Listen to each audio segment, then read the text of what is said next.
E com certeza aqui a gente encontra a assistência espiritual em nosso favor. Sempre uma alegria poder estar aqui. Cadê o Zé? Queria agradecer mais um convite do Zé por estar aqui.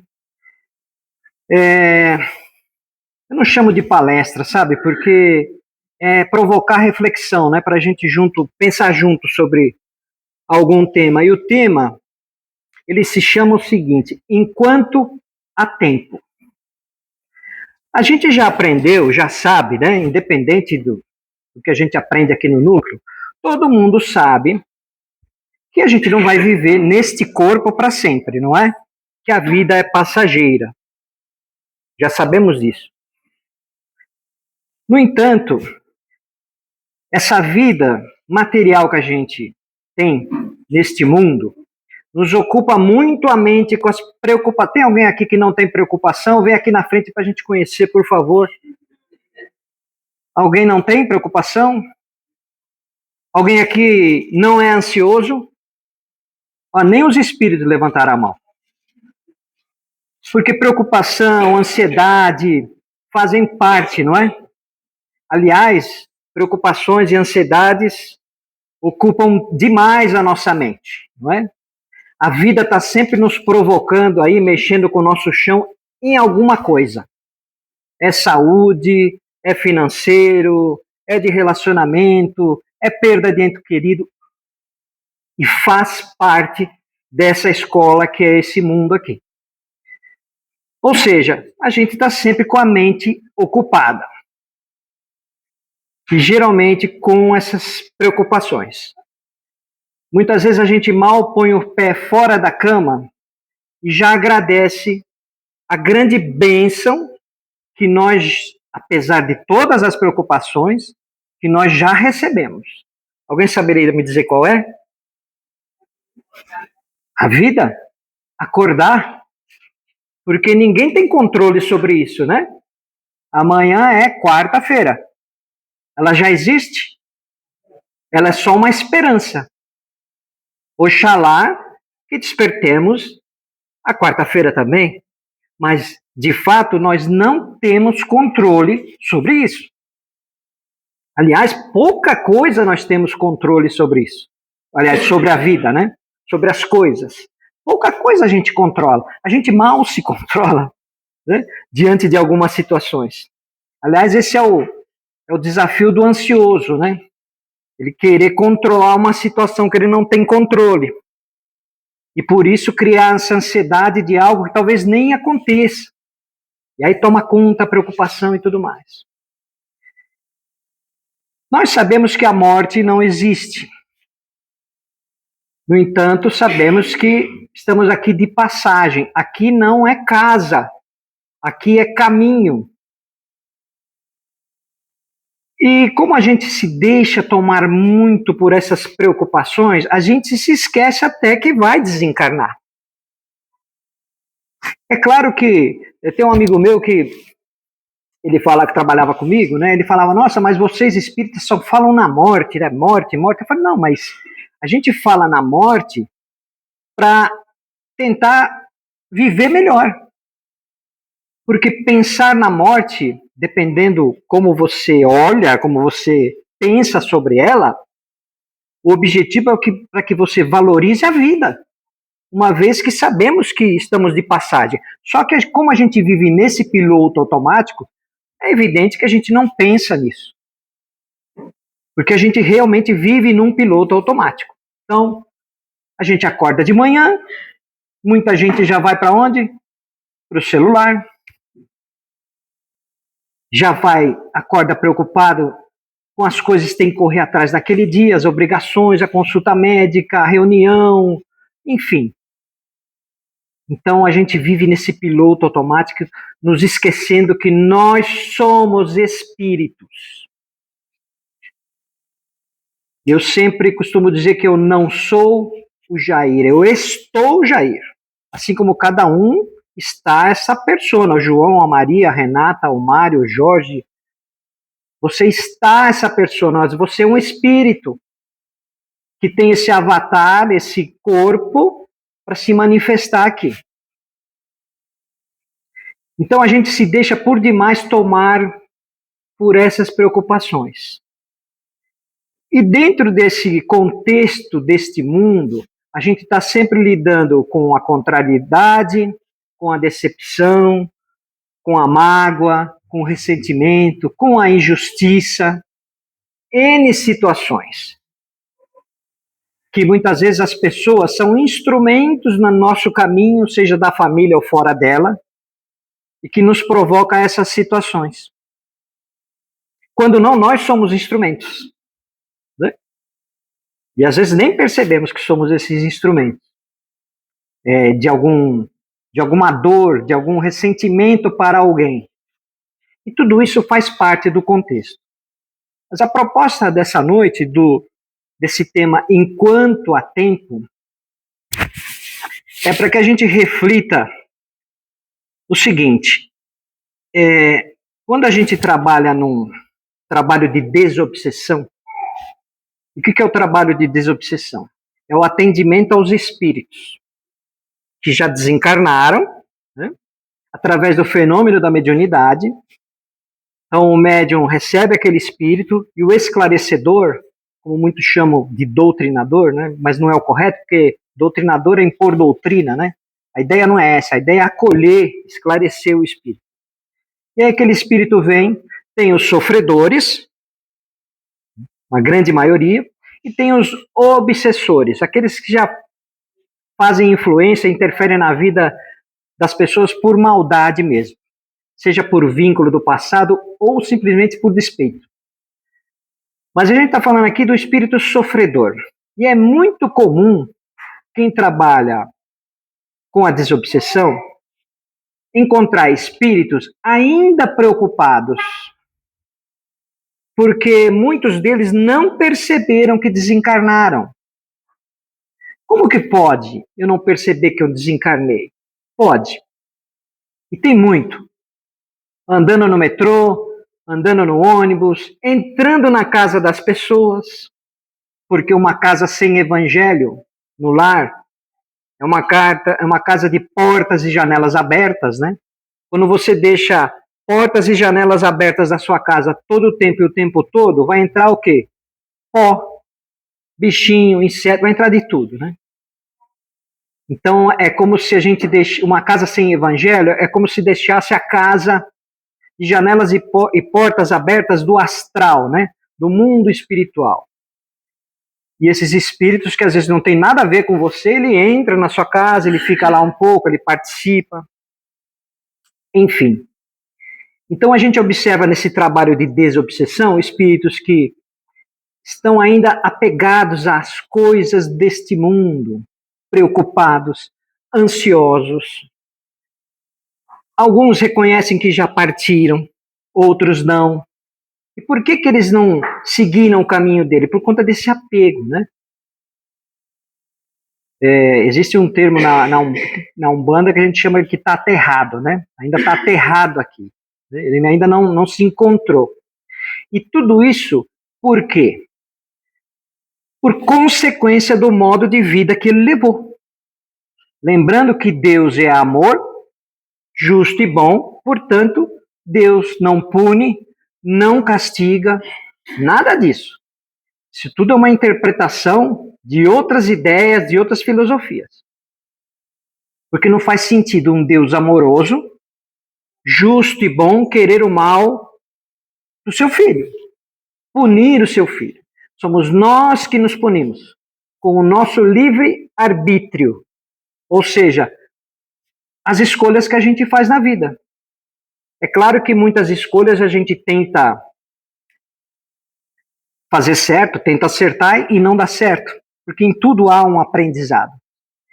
Então a gente observa nesses espíritos que se manifestam, né, porque não é uma conversa de 5 minutos que vai demover o espírito de uma ideia equivocada ou de um arrastamento para o mal. Mas enquanto a gente está conversando e acolhendo esse espírito, a espiritualidade da casa está trabalhando tudo em volta dele, toda a energia dele, todo em torno do corpo espiritual dele.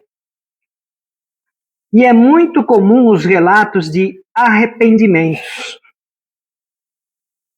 Os sentimentos mais comuns dos espíritos que desencarnam e que depois se dão conta que desencarnaram é o arrependimento e o remorso.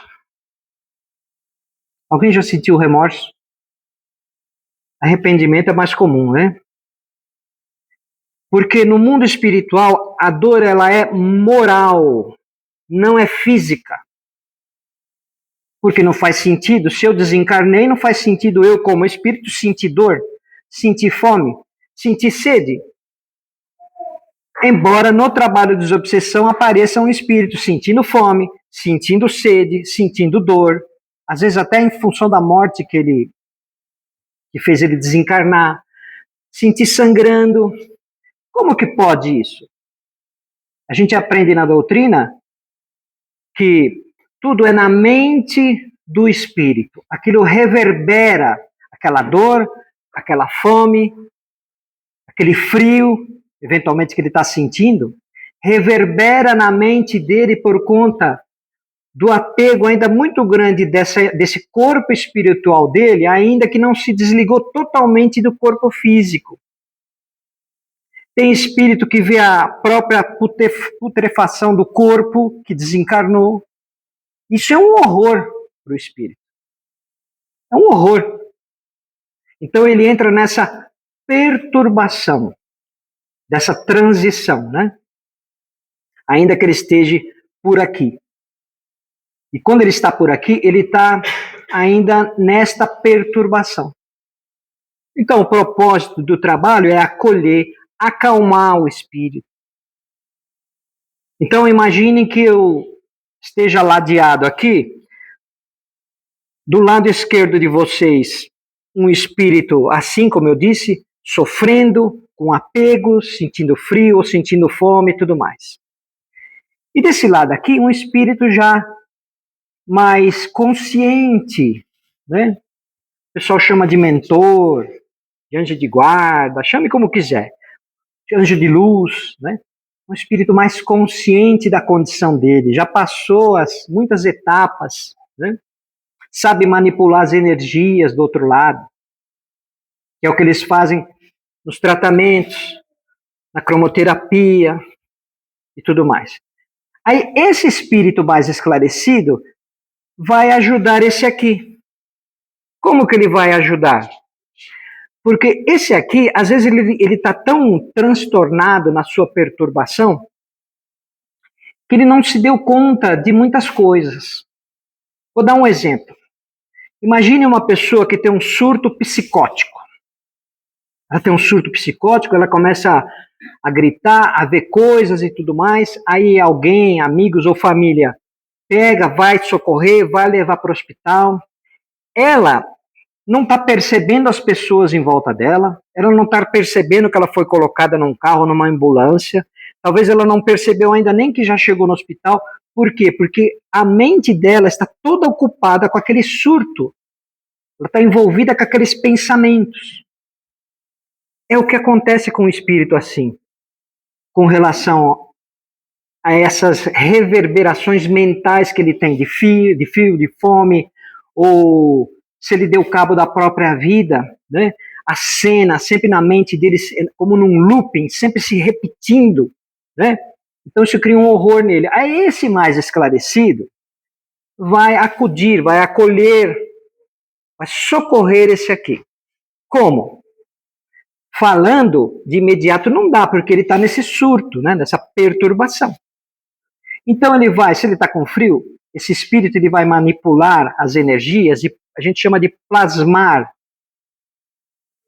um cobertor fluídico, vai plasmar algum alimento, vai plasmar um curativo se ele se sentir que ele está sangrando, porque ele sendo espírito, não faz sentido, não tem que sofrer, sentir fome e tudo mais. Ele é espírito. Espírito não sente nada. Mas por que sente? Porque ele ainda, por conta do apego dele, do modo de vida que ele levou, reverbera na mente dele. É tudo mental. Né? Se você conhece alguém, ou de repente se tem alguém aqui que por alguma razão, algum acidente amputou um membro, um pé, uma mão, um braço. Se vocês conhecem alguém, pergunte para ele se em algum momento ele já não sentiu que, se ele amputou o braço, ele não sentiu ali o braço dele presente. Uma coceira, alguma coisa do gênero. Porque aquilo ainda está na mente dele. Então vejam que, mesmo quando o espírito desencarna, se ele levou uma vida desregrada, por isso que o sofrimento ele é moral, não é material. Porque ele vai ser acudido, vai ser atendido, ok. Até ele despertar, aprender e se livrar, né, dessas perturbações e ficar mais calmo, mais tranquilo, entender a sua situação, aceitar, né, e continuar no seu processo evolutivo até chegar no nível desse aqui, que é o que todos nós estamos fadados.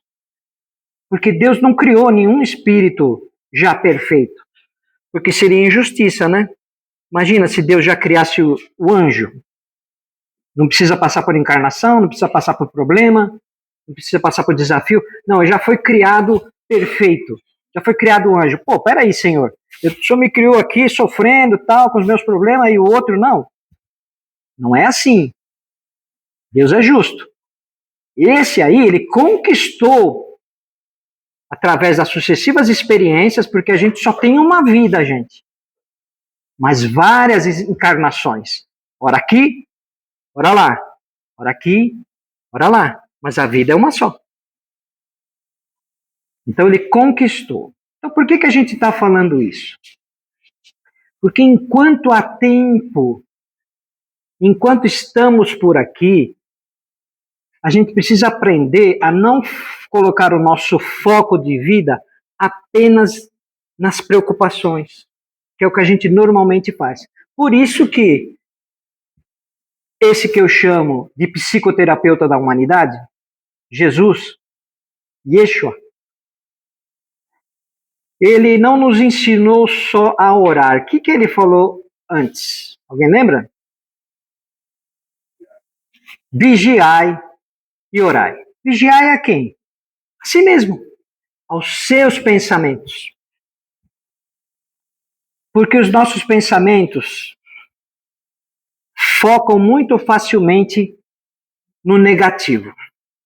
E isso é em função da nossa ainda inferioridade enquanto espírito em evolução. Então é muito mais fácil a gente se afinizar com o mal, com a sombra. E quando eu falo sombra, eu não estou falando de espírito sombrio, eu estou falando das nossas sombras interiores, como dizia Jung, né? Orgulho, egoísmo, vaidade, intolerância, impaciência, por aí vai. Que todos nós temos em algum grau. Por isso que a gente está aqui. Tem alguém aqui que pede paciência para Deus na oração? Levanta a mão. Só nós, hein? Meia dúzia? Oh, legal, todo mundo, o resto é paciente. Parabéns. Eu ainda não consegui. Eu peço paciência para Deus. Mas vocês acham que Deus vai fazer uma mágica, vai enviar um espírito iluminado, que vai fazer alguma coisa em cima de mim e me tornar uma pessoa paciente? Ou ele vai pensar assim, bom, você quer conquistar a paciência? Eu vou te dar várias oportunidades para você exercitar a paciência. Vão te fechar no trânsito, o chefe difícil, o funcionário difícil, o filho difícil, a companheira difícil, os outros. Lembra que eu falei ainda há pouco? Somos instrumentos uns dos outros. Você quer conquistar a paciência? Ela é uma conquista sua.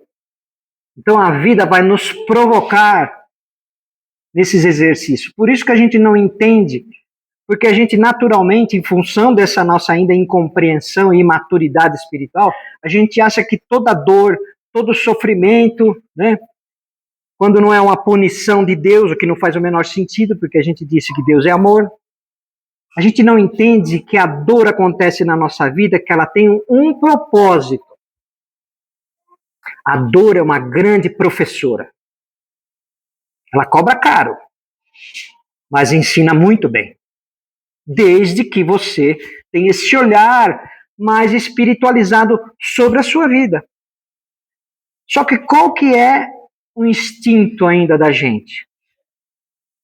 É de focar nas preocupações, de reclamar, do queixume, da lamentação, de responsabilizar os outros ou situações pela nossa dor, enquanto na verdade eles são instrumentos. Porque vamos combinar, né? Se a gente também fizer uma justa reflexão, boa parte dos nossos problemas a gente que criou.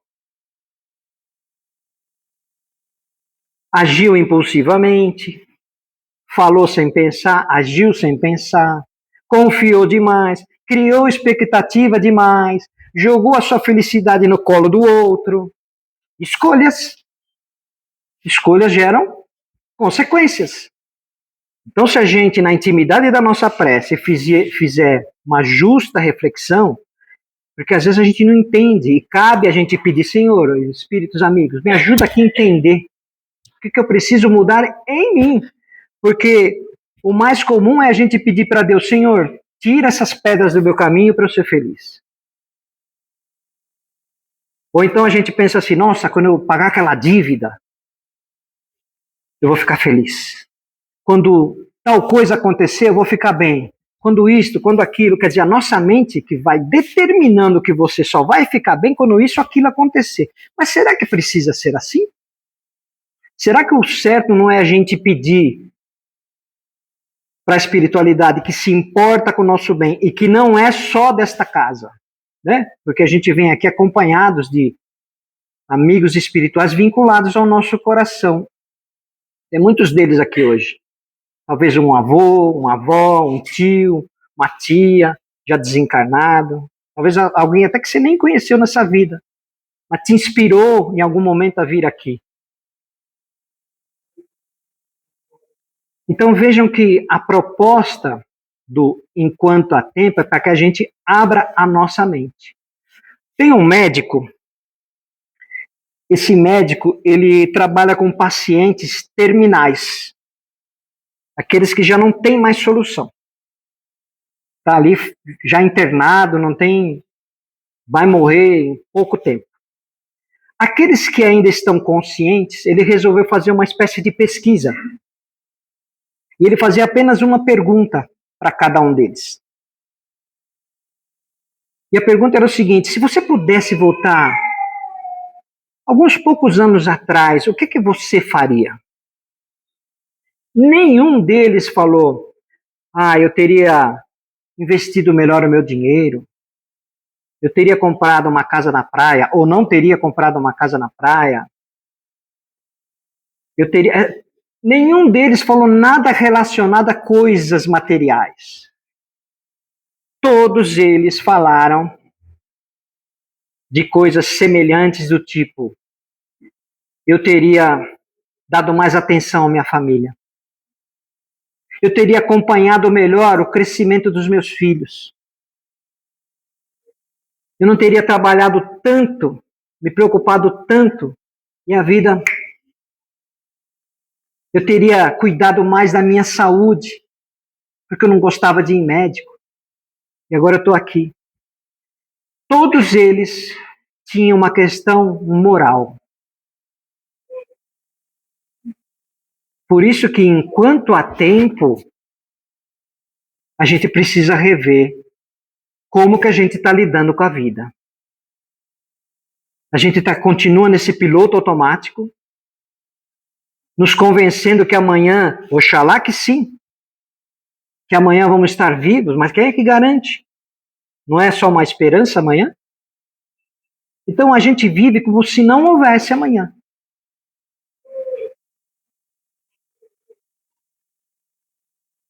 Então a proposta dessa noite é provocar essa reflexão. Porque é muito comum, né? A pessoa pensar, nossa, quando eu me aposentar, eu vou aproveitar melhor a vida, vou viajar, vou pescar, vou aproveitar melhor a minha família. E aí, aposenta e continua com os mesmos hábitos. Né? Então, enquanto há tempo,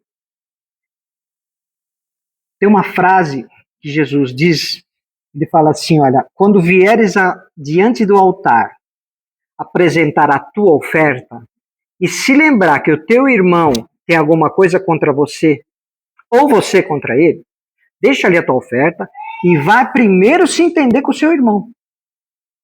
Depois você vem e faz a sua oferta. O que ele quis dizer com isso?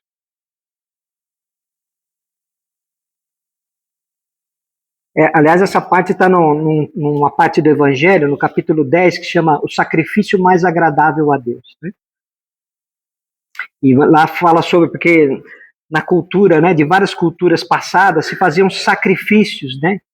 E até hoje, né, de animais, principalmente, mais remotamente até de seres humanos, né? Para as divindades, né, naquelas culturas, né? Matar, o sangue para aplacar aquela ira daquele Deus por conta das tempestades, por conta da fome. Então, muitas culturas tinham essa ideia de sacrifício. E até na época de Jesus, porque no templo de Jerusalém tinha o altar que era próprio para sacrifício. E ali em volta do templo ficava um monte de camelô vendendo animaizinhos, desde uma pombinha até a ovelha, a cabra, um boi. Se você tinha pouco dinheiro, você comprava uma pombinha. Aí você chegava na frente do altar, botava a mão na cabeça do animal e falava, Senhor, coloca em sacrifício esse animal, né, para que todos os meus pecados sejam transferidos para ele. Coitado do animal, né? Eu ia precisar de uma fazenda de gado para pagar meus pecados. E tinha que ser animal perfeito, não podia ser qualquer animalzinho, não. Podia estar machucadinho, nada disso. Então, aí, até hoje se faz isso, né? Principalmente alguns judeus. E algumas outras culturas afro-brasileiras. Mas muitos de nós ainda faz promessas, não é? Eu conheço um amigo que ele, olha, se eu curar disso aqui, eu paro de comer chocolate. 1 ano. É uma promessa. Funciona? Pode funcionar.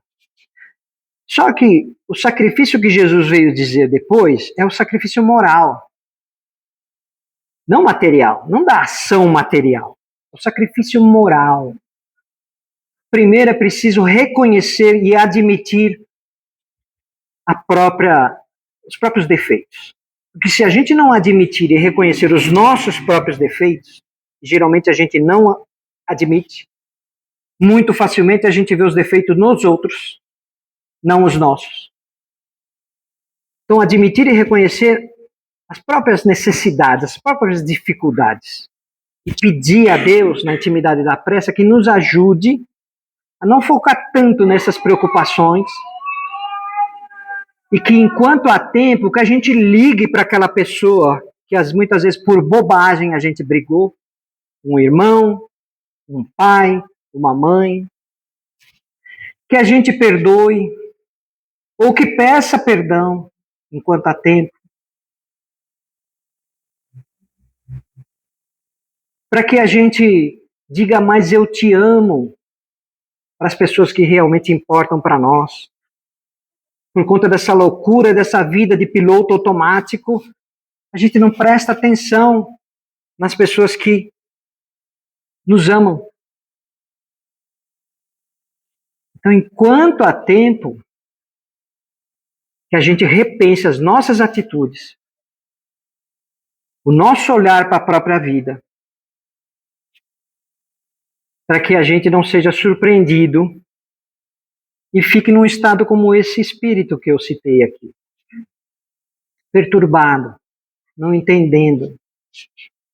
E tudo foi fruto da escolha dele, consequência das escolhas. E a vida é feita assim. A gente faz as escolhas e que geram consequências. Essa casa de amor oferece toda assistência e tipo de assistência espiritual para a gente. Mas entendam que Deus não faz nada para você. Isso choca, porque eu me choquei quando eu ouvi isso. Como assim Deus não faz nada para mim? E a sequência da frase do entendimento é: não, Deus não faz nada para você. Deus faz sim através de você. É diferente. E como que Deus faz através de você? Tentando ter esse olhar, se ligando com Ele, tentando compreender que Ele está dentro de você. É claro que Ele se faz representado nos trabalhadores aqui do núcleo, mas Ele também está dentro de você. Não procure Deus só fora de você. Porque aqui, assistência espiritual te mostra um caminho, mas quando você coloca o pé do portão lá fora, tudo que você recebeu aqui, de assistência espiritual, de esclarecimento, é você que tem que manter e nutrir e tentar, que não é fácil, porque Jesus não disse que seria fácil, né? Quem quiser vir até a mim, tome a sua cruz e me siga. Porque não é fácil para ninguém. É uma ilusão a gente achar que não vai ter problema com dinheiro e que vai ser feliz o resto da vida, porque a gente não conhece a intimidade da vida das pessoas. O indivíduo pode ser trilionário e ter um filho com câncer amado que não tem cura. E que adianta o dinheiro dele? Então, todo mundo tem um grau de sofrimento que é um chamado para um despertar. E nós estamos nesse mundo para despertar a nossa consciência de espíritos que somos, não dessa persona. Mas tudo isso é escolha. Se entrar por aqui, sair por ali, ok. Porque se há algo que Deus e toda a espiritualidade respeita, é o nosso livre-arbítrio, a nossa escolha. Tanto é que tem gente que se dá cabo na própria vida, né? Com certeza Deus tentou interferir através de um amigo, de uma ligação, de um telefonema, de alguma maneira. Mas ainda assim ele levou a cabo essa atitude drástica. Escolha vai gerar consequências. Então saibamos o que pedir a Deus, né? Não que as coisas se resolvam do nosso lado, fora de nós, em torno de nós, mas que a gente peça enxergar melhor as coisas fora de nós. O que esta dor, o que este desafio, o que este indivíduo, o que essa pessoa, o que essa situação quer dizer, o que eu preciso mudar em mim. Porque a gente pede para que Deus tire as coisas do nosso caminho, mas às vezes ele faz com que as coisas se permaneçam, para que ao contrário a gente mude. Então não são os problemas, é como você lida com eles. Esse é o ponto. E como que a gente vem lidando com os problemas? Queixume, lamentação, ansiedade, depressão. Escolha.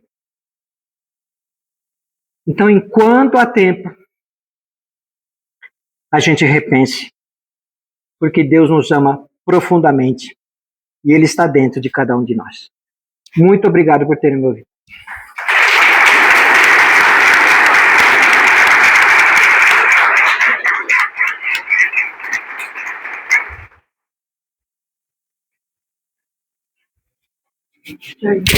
Parabéns.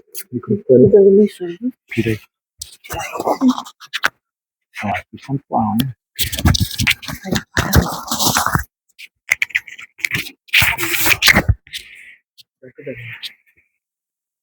A gratidão é nossa. É nossa.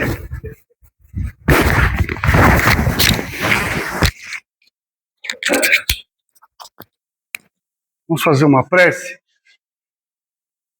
Vamos nos preparar. Os lenitivos que viemos buscar aqui hoje.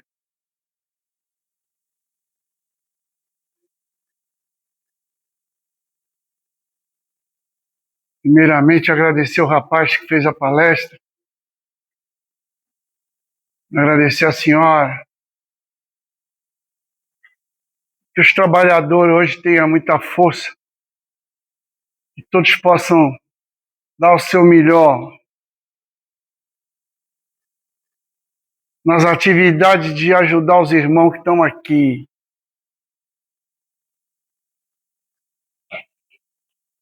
Estou aqui hoje mediando as energias da pátria espiritual, que serão manipuladas pelos espíritos amigos e levados até os senhores. E que vocês aproveitem o máximo possível, como foi dito na palestra, que vocês possam se renovar e despertar como espírito. Tenham em mente que há muito que se fazer nos seus lares, nas suas famílias, preservando a união, o amor e a paz dentro das suas casas. Que vocês nesse momento possam mentalizar seus lares, levar essas forças tão positivas da noite de hoje para os seus familiares que lá ficaram. Que Jesus possa abençoar o lar de todos vocês, das suas famílias.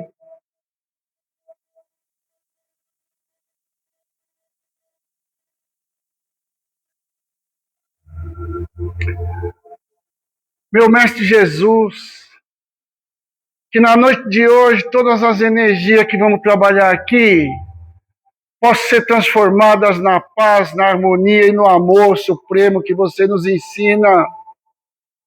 Que possamos todos nós, espíritos e trabalhadores da carne, levar ao melhor aos irmãos que aqui estão. Que possamos levar o alento ao coração de cada um deles. Que possamos, de alguma maneira, ajudar a tirar a tristeza, o medo, a angústia, todos os fatores que possam trazer a tristeza e o medo, Senhor Jesus. Que o Senhor possa nos ajudar a higienizar cada sala de cromoterapia. E essa sala de passe aqui, onde nós recolhemos tantos irmãos. Que tudo transcorra na noite de hoje, meu Senhor Jesus, na paz.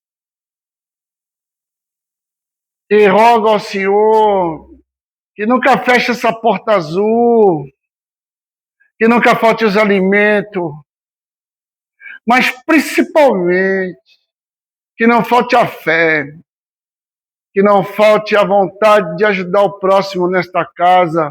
Desde a sua fundação sempre foi assim. Digo como espírito, nunca tenho medo. Exercite a fé nos seus corações e as penumbras se dissiparão.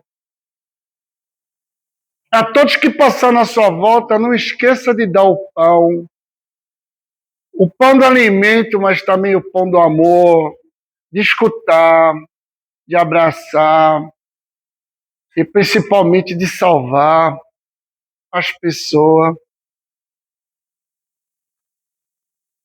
Como diz nosso amigo e irmão Bezerra de Menezes, estende tua mão dadivosa em socorro daqueles que sofrem os males físicos e espirituais, e toda essa energia vai dissipar o medo e as trevas.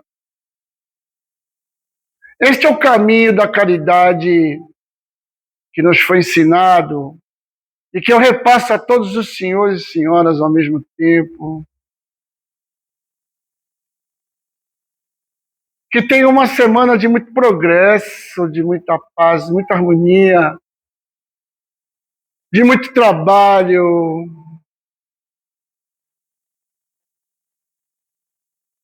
Que os lares sejam abençoados e cada um de vocês na noite de hoje.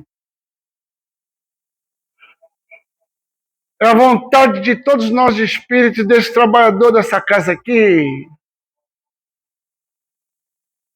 do seu amigo e irmão Zé Pilintra. Que Deus os abençoe. Fé, foco, força de vontade. Pai nosso que estás nos céus, santificado seja o vosso nome. Venha a nós o vosso reino. Seja feita a vossa vontade, sim na terra como nos céus. O pão nosso de cada dia nos dai hoje.